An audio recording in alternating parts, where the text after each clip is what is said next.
Noticias de última hora. Venezuela pidió salvoconducto para Jorge Glass a cambio de 6 antichavistas refugiados en la Embajada de Argentina en Caracas, indica canciller de Colombia. El gobierno colombiano pidió al de Venezuela que se respeten los principios del derecho internacional en el caso de los 6 antichavistas. El canciller de Colombia, Luis Gilberto Murillo, afirmó este martes que el gobierno colombiano lleva a cabo gestiones ante el gobierno de Venezuela para que dé salvoconductos a los 6 antichavistas refugiados desde marzo en la residencia de la Embajada de Argentina en Caracas, custodiada por Brasil. Estamos viendo la situación de la Embajada de Argentina en Venezuela, que ahora la custodia la tiene Brasil, 6 venezolanos que están en esa embajada, dijo Murillo en una intervención pública. Y precisó que también Colombia se ofreció para custodiar este espacio diplomático después de que se presentara ese incidente entre Brasil y Argentina. El canciller se refirió a la crisis venezolana en declaraciones a la prensa en el archipiélago caribeño de San Andrés, donde clausuró la Cumbre de Pueblos Afrodescendientes del Caribe Occidental.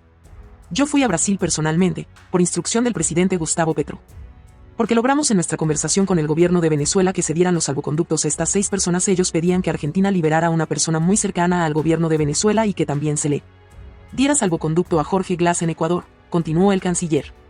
Glass es vicepresidente de Rafael Correa.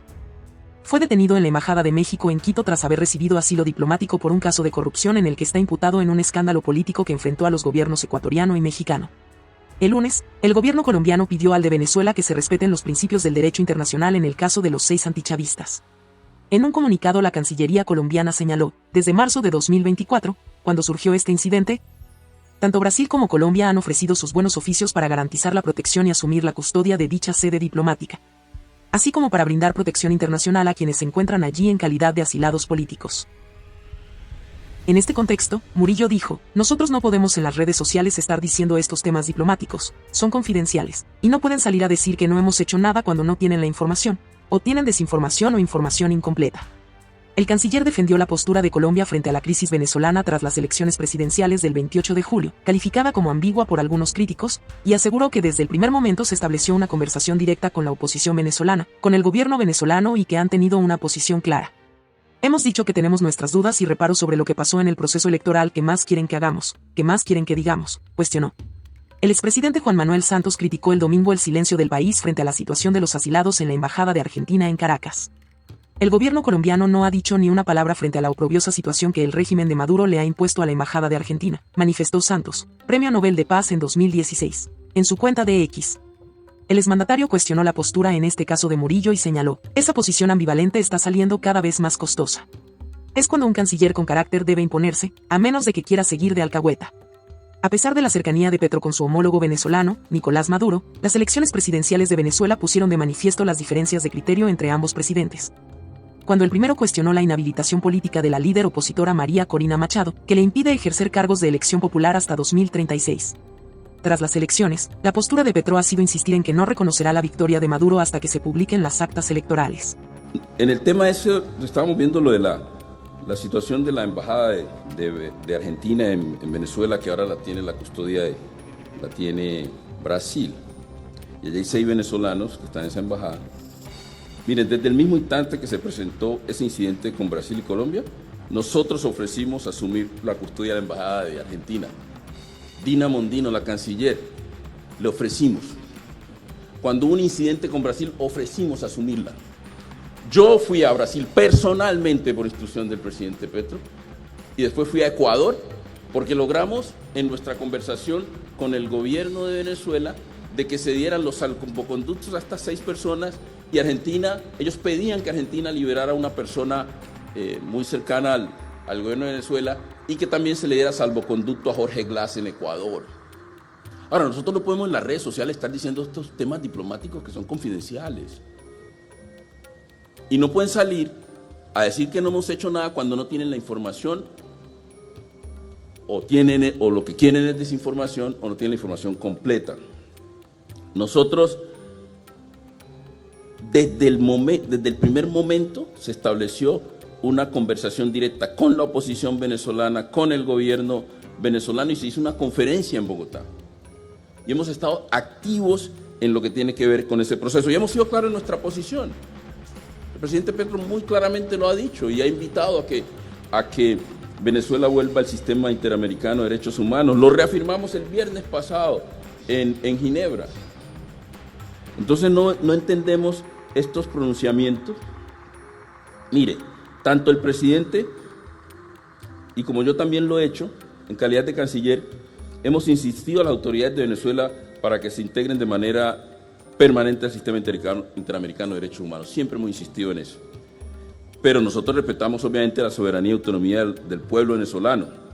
Y nosotros, por eso, hemos dicho, y se ha dicho públicamente, no tenemos nuestras dudas, reparos a lo que sucedió en el proceso electoral. El presidente Petro ha sido claro, no se presentaron las actas, no hay reconocimiento. ¿Qué más quieren que digamos? Seguimos con las noticias. Pedir licencia para hacer campaña política es obligatorio para todos los candidatos, dice Enrique Pita, vicepresidente del Consejo Electoral. Faltan 19 días para que arranque el periodo de campaña para las presidenciales de 2025, en la que hay más de 4.000 candidatos inscritos. La proximidad del inicio de la campaña electoral mantiene la expectativa por conocer cómo se promocionarán los candidatos que actualmente desempeñan cargos públicos, como el presidente de la República, Daniel Noboa.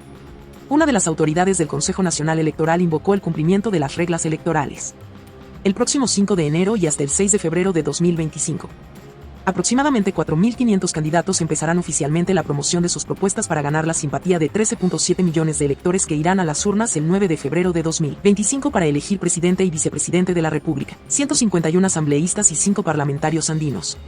A 53 días del sufragio, el vicepresidente del Consejo Nacional Electoral, Enrique Pita García, escribió un mensaje en sus redes sociales, en el que recuerda que el artículo 93 del Código de la Democracia busca el equilibrio y la equidad de los candidatos en la campaña electoral y es de cumplimiento obligatorio para todos los dignatarios que opten por la reelección inmediata, refirió, y transcribió el mencionado artículo en un tuit divulgado este 17 de diciembre de 2024. El Código de la Democracia establece un conjunto de reglas para evitar que autoridades gubernamentales usen sus cargos o recursos públicos en proselitismo para beneficio de sus candidaturas. En el artículo 93 de la Ley Electoral, en su segundo inciso, se determina que los dignatarios de elección popular podrán reelegirse por una sola vez, consecutiva o no, para el mismo cargo. Las autoridades de elección popular que se postulen para un cargo diferente deberán renunciar al que desempeñan antes de presentar la solicitud de inscripción de su candidatura. Los dignatarios que opten por la reelección inmediata podrán hacer uso de licencias sin remuneración desde la inscripción de sus candidaturas hasta el día siguiente de las elecciones. Pero este artículo que se incorporó en las reformas electorales de 2020 está en análisis del gobierno de Daniel Noboa Asín. En un momento en el que intenta evitar encargarle la administración del país a la vicepresidenta de la República, Verónica Abad Rojas, por los siguientes 32 días. El mandatario desconfía de Abad y la envió a Israel como embajadora por la paz. Aunque, en la víspera, ella enfrenta una sanción de suspensión por 150 días que se desprende de un sumario administrativo resuelto por el Ministerio del Trabajo. El ministro de Gobierno, José de la Gasca, ha manifestado en declaraciones en medios de comunicación que se está analizando que Daniel Noboa no se acoja a la licencia sin sueldo para los 32 días de campaña. Porque el mandatario no es un candidato a la reelección. Se argumenta que Noboa fue electo en los comicios generales anticipados de 2023 para terminar el periodo de Guillermo Lasso Mendoza, quien diluyó el pleno de la Asamblea Nacional en mayo del año anterior. Por lo que no fue su primera candidatura. Articulado a esto, la Corte Constitucional despejó en el 2010 en un dictamen interpretativo que, quienes sean electos en estos procesos electorales extraordinarios, completarán el resto del periodo constitucional de su antecesor sin que pueda entenderse que se trata de un nuevo periodo regular imputable para el caso de la reelección, tomando en cuenta que solo se permite la reelección para un segundo periodo. De acuerdo con información oficial, por el momento, hay 35 casos de asambleístas, candidatos que han solicitado licencia sin sueldo para hacer campaña. En el Palacio de Gobierno aún se analiza la intervención de Noboa en este periodo, que dependerá además del resultado de la acción de protección que impulsa la vicepresidenta Verónica Abad para echar abajo la sanción de suspensión. La audiencia para tratar este recurso se reinstalaría este miércoles, 18 de diciembre, desde las 9, en la Unidad Judicial de la Familia de Quito. Seguimos con las noticias. El salario básico unificado para el 2025 será de $470, es decir, $10 más que en el 2024. El Ministerio de Trabajo informó del incremento luego de que el Consejo Nacional de Salarios no logró un acuerdo entre trabajadores y empleadores. Este incremento regirá para los trabajadores en general, incluidos los de la pequeña industria, agrícolas, de maquila, remunerados del hogar, operarios de artesanías y colaboradores de las microempresas. Seguimos. Por decisión unánime, la Corte Constitucional, el Estado ecuatoriano no tendrá que devolver los bienes incautados a los hermanos Roberto y William Isaías. Con esta decisión, el caso Isaías ha tomado un giro inesperado luego de 2 años de la polémica sentencia y más de 2 décadas de constantes batallas legales. En un nuevo revés judicial para los hermanos Roberto y William Isaías, expropietarios de Filambanco, y quienes han mantenido una batalla legal con el Estado ecuatoriano que data de hace más de 2 décadas, esta vez la Corte Constitucional ha zanjado las dudas de una pretendida devolución de los bienes y ha dicho que no. Que los bienes incautados a los hermanos Isaías tras la quiebra de Filambanco se quedan en manos del Estado. Óscar Ayerbe, presidente de los acreedores de Filambanco, celebra la histórica sentencia. Contundente. Yo diría inesperada en virtud del tiempo. El perjuicio significó una afectación total, integral al país e implicó escenarios de pérdidas de más de 3.000 millones de dólares y afectaciones directas a cientos de miles de ecuatorianos. En una resolución de 70 páginas por unanimidad, los 9 jueces de la Corte Constitucional analizan la pretendida devolución de los bienes a los Isaías, un hecho planteado judicialmente en 2018. La motivación es extensa y concluyen que del análisis se desprende la violación de los derechos a la tutela judicial efectiva y a la defensa reconocidos tanto en la Constitución del 98 como en la promulgada en 2008, al igual que instrumentos internacionales de derechos humanos que conforman el bloque de constitucionalidad. En breve recuento, Filambanco cerró sus operaciones bancarias en 2001 por falta de liquidez en sus cuentas. Luego de un largo proceso en 2008, el Estado a través de la Agencia de Garantía de Depósitos ejecutó la incautación de los bienes al banco y sus dueños, los hermanos Isaías. Todo quedó en poder de la Secretaría de Gestión Inmobiliaria Inmobiliar. Se calcula que fueron cientos de bienes muebles e inmuebles que pasaron a manos del Estado. No obstante, en 2018 los exbanqueros lograron la restitución de los bienes gracias a un dictamen del Comité de Derechos Humanos de la ONU que sirvió de base para una sentencia de mayo del 2022 en Ecuador. Desde entonces, la Procuraduría y 5 entidades más del Estado apelaron esta decisión que este 17 de diciembre ha sido noticia. Ecuador no devolverá los bienes incautados. La Procuraduría emitió un comunicado destacando que la Corte también dejó sin efecto la restitución por parte del Estado ecuatoriano de los bienes, derechos, acciones y activos en general que fueron objeto del proceso de incautación. No obstante, los jueces constitucionales fueron más allá y ahora piden que Fiscalía investigue a los jueces que favorecieron a los hermanos Isaías Dazum. Adolfo Richard Gaibor, Carlos Alberto González Abad y Johnny Lituma Ginés. Juez Johnny Lituma, que se arroga por sí ante sí una acción de protección no solicitada por nadie y determina ilegal e inconstitucionalmente la devolución de todos los bienes a los hermanos Isaías, de tal manera que fue el inicio de un proceso. Se investigará a los jueces por presunto prevaricato y por haber puesto en riesgo al Estado. De hecho, la Corte señala como un daño significativo a la administración de justicia, a las arcas del Estado y a terceros. Sentencia histórica de un caso emblemático de la banca cerrada. Los asambleístas que buscan la reelección deberán pedir licencia de sus cargos hasta el 28 de diciembre. Son más de 90 los legisladores que serán candidatos en el 2025. Para hacer campaña en las elecciones de 2025, los asambleístas que buscan la reelección deben solicitar licencia en su cargo. Les recordó la presidenta del Legislativo este martes y les dio un plazo para hacerlo. Tienen hasta el 28 de diciembre para hacer esta solicitud a la presidencia de la Asamblea. La solicitud de licencia sin sueldo debe ser aprobada por el CAL, pues será de 33 días y cuando supera los 30 es este organismo el que debe autorizar. Los asambleístas se acogerán a este periodo entre el 5 de enero y el 9 de febrero de 2025, día de las elecciones. Por transparencia lo deben hacer.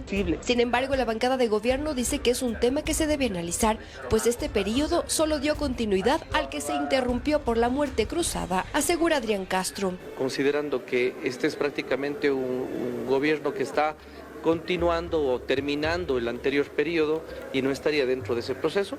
Hay posiciones y posiciones jurídicas, me entiendo que lo estarán analizando. No es algo que debería estar en discusión, asegura la asambleísta independiente Lucía Pozo, pues la ley lo dispone y se debe cumplir. Tenemos que hacer caso de lo que dice la ley. Lo que sí debe definir el Consejo de Administración Legislativa es cómo va a trabajar la Asamblea luego del 19 de enero, pues a partir de esa fecha los alternos de 96 asambleístas se encargarán de tramitar las leyes.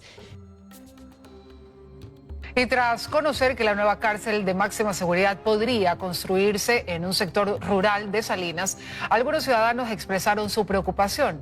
Salinas, un cantón con un promedio de 86,000 habitantes y una extensión territorial de 68,7 kilómetros cuadrados, despertó con la noticia de que podría ser una de las alternativas del gobierno para la construcción de la megacárcel. Mediante un comunicado oficial, el Ministerio de Gobierno respondió a la invitación realizada por Denis Córdoba, alcalde de Salinas, para la implementación de un proyecto de infraestructura penitenciaria. Según Córdoba, este cantón cuenta con el espacio físico para dicha edificación, pues el 60% de su territorio es rural y para su administración la contratación de obras es prioritaria. Patricio Cisneros, asambleísta por Santa Elena, supone que el territorio donde se construiría la cárcel quedaría entre las parroquias Anconcito y Ancón, conocidas por sus actividades pesqueras y petroleras, respectivamente, debido a que sería la única extensión amplia en el sector. Aquí se consideraría una de las opciones que tendría el gobierno para el levantamiento de la segunda cárcel de máxima seguridad, aunque aún no se ha tomado una decisión. Entre los ciudadanos hay preocupación. Cisneros también sugiere que la ubicación de esta prisión sea en una zona donde no afecte la percepción de seguridad de los turistas y la comunidad. Deberían revisar la posibilidad de construirla en el mismo sitio donde se está construyendo la UNA, del Pacífico, que ya está bastante adelantada. De pronto sí existe el área suficiente. Este equipo de 24 horas intentó hablar con el alcalde. Sin embargo, hasta el cierre de este reportaje no hubo respuesta. Y los alcaldes de El Empalme, Muisne y Sucre también ofrecieron al gobierno sus localidades para la construcción de la nueva cárcel de máxima seguridad. Según especialistas, el centro penitenciario se debe levantar en zonas aisladas y con una sola vía de acceso. Mediante estas solicitudes enviadas al Ministerio de Gobierno, 3 municipios del país ofrecen acoger la futura cárcel de máxima seguridad. Una de las localidades es El Empalme, en la provincia del Guayas, cantón con más de 64,000 habitantes, y que este lunes el alcalde expresó su interés para que la zona sea considerada como la sede para la construcción del nuevo proyecto penitenciario. En el escrito se detalla que la cárcel sería un motor clave para la reactivación económica local, lo que generaría nuevos empleos y beneficiaría a cientos de familias. Otra de las localidades que desea acoger la nueva cárcel es Muisne, en la provincia de Esmeraldas, con más de 25,000 habitantes. La alcaldesa Jessica Colorado, en este oficio enviado el lunes al Ministerio de Gobierno, aseguró que la construcción del proyecto representaría una oportunidad sin precedentes para el cantón. La municipalidad de Sucre, en Manabí, con cerca de 60,000 habitantes, también solicitó ser sede del futuro centro de rehabilitación de máxima seguridad. El alcalde del cantón, Carlos Mendoza, enfatizó su disposición para colaborar con los trámites administrativos, permisos y cualquier gestión necesaria que permita viabilizar el proyecto mencionado. De su parte, especialistas en seguridad destacan que una prisión de este tipo debe ser ubicada en lugares totalmente aislados, no turísticos, y que tengan solo una vía de acceso para que así los agentes del orden tengan el control de la seguridad del sector. Yo no veo que en la isla de Muisne se pueda instalar un centro de máxima seguridad, porque son zonas eminentemente turísticas. Muñoz también tilda de erróneo pensar que una cárcel ayudará a dinamizar la economía de los cantones. La misma vía a la costa, hacia mano derecha, antes de Zapotal, hay una cantidad de terrenos, sí, que inclusive están sin cultivarse, en donde se podría ubicar geográficamente la mejor opción. Mientras tanto, el especialista en seguridad Daniel Pontón asegura que antes de solicitar ser sede de un proyecto carcelario se debe realizar estudios técnicos y socializar la idea con la comunidad. Esto no es apuntar un dedo y tirar una moneda y decir aquí se va a hacer, no es así.